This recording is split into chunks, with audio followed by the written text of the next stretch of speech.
Ustadz, apa boleh berwudu sebelum tidur tapi dalam keadaan berhadas besar? Bukan boleh, dianjurkan. Nabi SAW kalau berhubungan kelamin dia di waktu malam, maka kadang-kadang dia mandi, kadang-kadang dia berwudu saja, dibasuh kemaluan, setelah itu berwudu, tidur. Begitu sunnah. Banyak yang komen di YouTube, kalau Ustadz punya pengetahuan yang luas, kenapa Ustadz nggak nyambung jadi doktor? Saya dapat beasiswa dari AMCI, Ajong Marocain Coopération International. Jatah beasiswanya 7 tahun. Terserah mau S1, mau S2, S3, 7 tahun. Lebih 7 tahun tak boleh. Sudah saya habiskan 2 tahun. Karena saya S2 2 tahun, 23 bulan saya selesaikan, habis. Jatah saya 4 tahun lagi. Mestinya saya pulang haji, habis selesai saya pergi ke Makkah haji, bisa saya sambung 4 tahun lagi untuk doktor. Lalu kenapa Ustaz balik? Kata mak saya, tak ada gunanya kau balik doktor kalau aku almarhum. Balik saya. Sudah balik tak sempat lagi. Sudah mau mendaftar, Ustaz bisa Isra Mi'raj? Bisa Maulid Nabi? Macam mana mau nulis doktor menjawab nih? Oh, jadi Ustaz nyalahkan kami nih? Enggak. Doakan aja lah. Nanti dapat doktor honoris causa 1000 jam di YouTube, katanya ada hadiah doktor. Bolehkah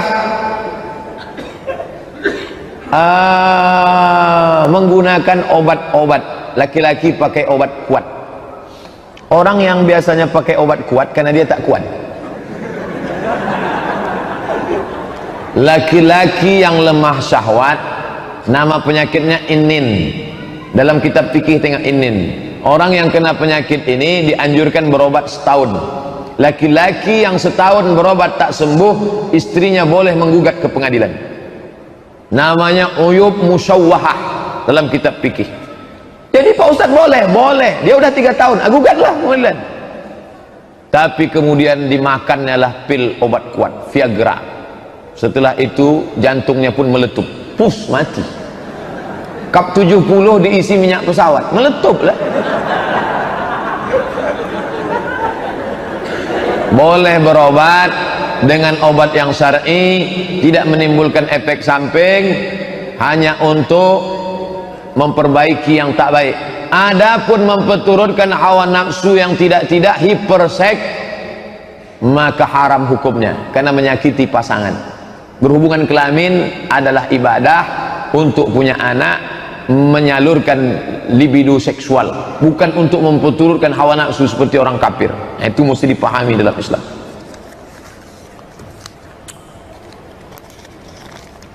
Apa dalil khitan dalam Al-Quran? Sebutkan dalil khitan.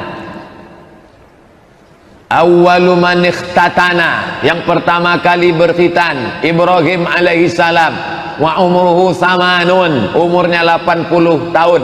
Bil kudum, datang orang dibukanya kamus, kudum kampak. Nabi Ibrahim berkhitan 80 tahun pakai kampak. Akhirnya Cina-Cina yang di bawah mendengar takut, lari mereka, hanya pakai kampak lah.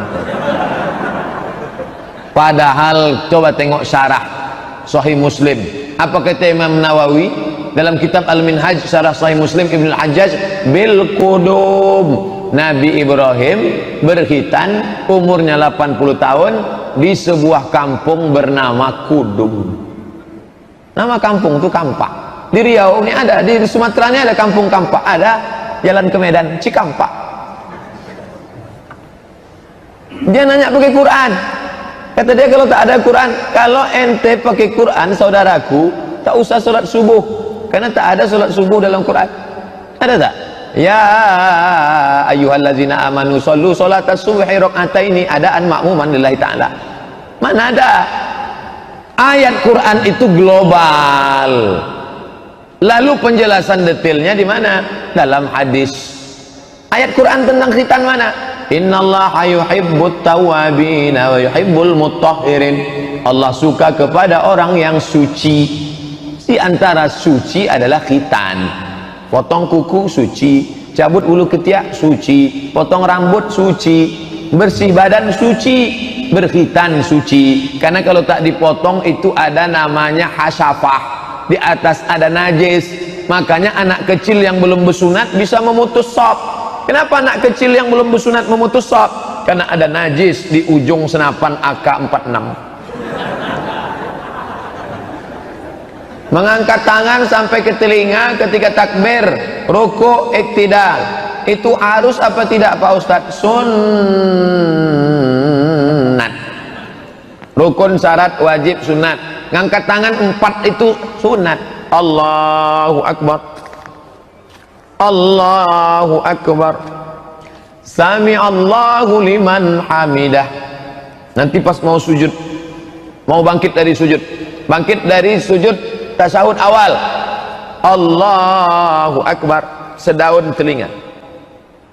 Allahu Akbar, 1, Allahu Akbar, 2, Sami Allahu liman hamidah, 3, bangkit dari tasyahud awal, Allahu Akbar. Mengangkatnya sedaun telinga atau sebahu. Allahu Akbar. Perempuan lebih tertutup lebih baik, perempuan bagus sampai sebahu. Laki-laki pilih 2, sedaun telinga atau sebahu. Ada mazhab yang tak mengangkat tangan, ada mazhab yang mengangkat sekali saja, Hanafi cuma sekali aja, Allahu Akbar, lain-lain dia tak angkat lagi. Jadi kawan saya itu Hanafi lah Pak Ustaz, belum tentu juga, bisa jadi dia Hanafi, bisa jadi dia malas, bisa jadi dia tak tahu.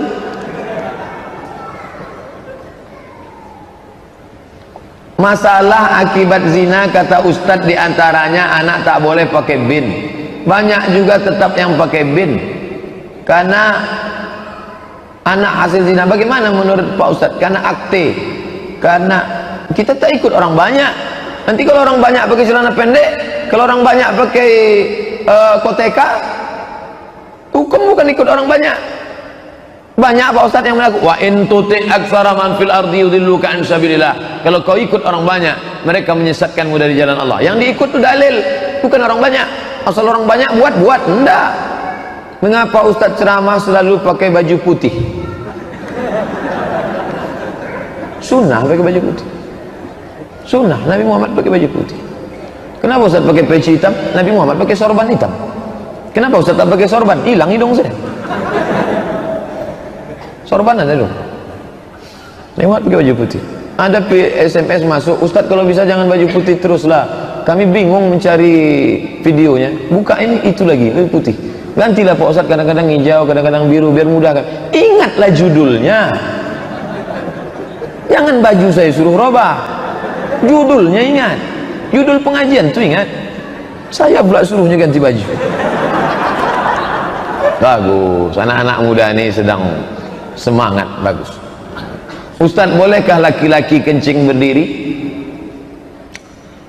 La yabulanna ahadukum qa'iman. Jangan kalian kencing berdiri. Ada tak hadis yang menyebut Nabi kencing berdiri? Ada, 1 hadis, sekali seumur hidup. Cara mencarinya di mesin pencari hadis, sin ba alif to ta marbutoh. Sin ba alif to ta marbutoh. Subatoh. Subatoh artinya tempat penumpukan sampah. Nabi pernah kencing di tempat penumpukan sampah berdiri, darurat, tak ada tempat. Berdasarkan ini, menurut ulama fikih Hanafi, Maliki, Syafi'i, Hambali, kencing berdiri itu hukumnya makruh, tapi afdal jongkok. Menurut ilmu kesehatan, kalau jongkok habis dia tumpah. Tapi kalau berdiri ada tersisa sedikit, tersisa, menjadi batu di dalam. Oleh sebab itu bagus jongkok habis. Manfaat kedua, jatuh air kencing ke bawah, memercik ke atas, naik kaki ke kaki celana, kena ke lutut, solat kena najis. Makanya dulu kalau kita pergi ke kampung, makcik mau solat makcik, tunggu kejap ya, dia kasih kain sarung. Bahkan saya tengok banyak jamaah masuk jok mobil motor ada kain sarung, supaya apa? Solat nanti ganti celana, kain sarung, karena takut terpercik. Bagus, menghilangkan was-wasah jongkok. Mana yang harus dikerjakan antara solat qabliyah isya dengan solat tahiyatul masjid? Dua-duanya buat. Waktunya sempit Pak Ustadz, qabliyah. Kalau laksanakan qabliyah dapat tahiyatul masjid, tapi kalau laksanakan tahiyatul masjid tidak dapat qabliyah. Begitu dalam fatwa Syekh Abdul Aziz Ibnu Baz, Mufti Saudi Arabia. Laksanakan qabliyah, dapat tahiyatul masjid. Kalau laksanakan tahiyatul masjid, tak dapat qabliyah. Kalau waktu mepet tinggal 2 menit. Tapi jangan gara-gara ini terlambat terus datang.